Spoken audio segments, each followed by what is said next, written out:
Si la parole est à monsieur Gilles Savary. Merci, Monsieur le Président. Ma question s'adresse à Madame la Ministre du Travail, de la Formation professionnelle et de l'Emploi. Madame la Ministre, le détachement international de travailleurs à des fins d'optimisation sociale a pris une ampleur sans précédent depuis 2004 et l'ouverture de l'Union européenne aux nouveaux pays de l'Est, menaçant des pans entiers de notre économie, déstabilisant les règles de concurrence et précarisant le financement de notre système social. Face à ces pratiques, la France a agi dès 2012 sur deux registres. D'abord à Bruxelles, en arrachant un compromis inespéré sur la directive d'exécution de la directive initiale de 1996. En France surtout, en transposant par anticipation cette directive, en étendant son champ d'application à l'ensemble de la chaîne de sous-traitance et à tous les secteurs d'activité, et surtout en mettant en place des sanctions administratives plus rapidement mobilisables que les sanctions judiciaires. Cet arsenal législatif a été ultérieurement consolidé par la loi Macron du 6 août 2015, qui alourdit considérablement les sanctions administratives, et par la loi Rebsamen, qui a mis en place dans nos régions des unités spécialisées dans la lutte contre les fraudes complexes relevant du travail illégal.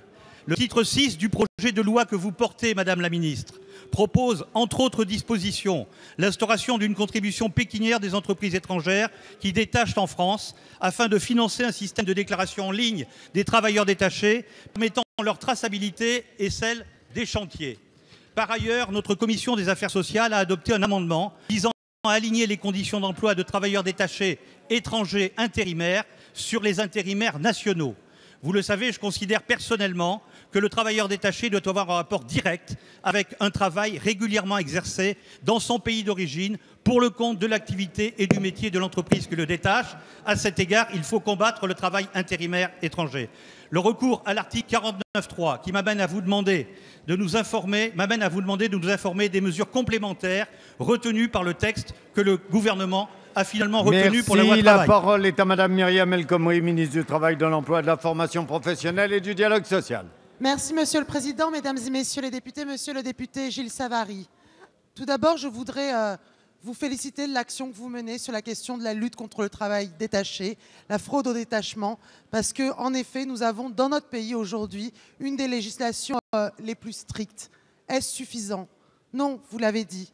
Et il y a un combat à mener à la fois au plan national, en termes de contrôle, bien sûr, pour lutter contre la fraude au détachement, mais il y a un combat à mener au niveau européen pour une révision ciblée de la directive de 96.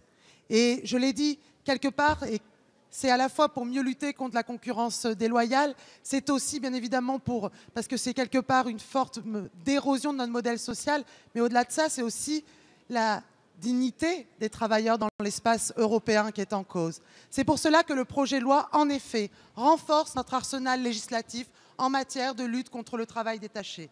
Nous renforçons les sanctions, c'est-à-dire que nous permettons, avec ce projet de loi, de suspendre une prestation de service international lorsqu'il n'y a pas de déclaration du détachement. Nous pouvions le faire quand il y a un non-respect des horaires de travail, du salaire, mais nous ne pouvions pas le faire quand il n'y avait pas de déclaration du détachement.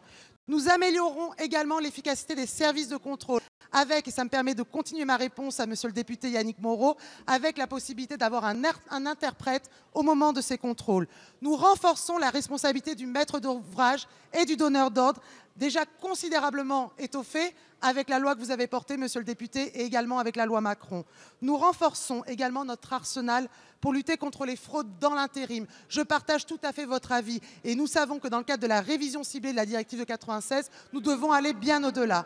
Nous renforçons également les droits des salariés détachés en prévoyant une obligation d'affichage sur les grands chantiers des règles de droit du travail dans les langues des salariés détachés. Vous le voyez, monsieur le député, notre détermination est totale. Merci, Madame la Ministre.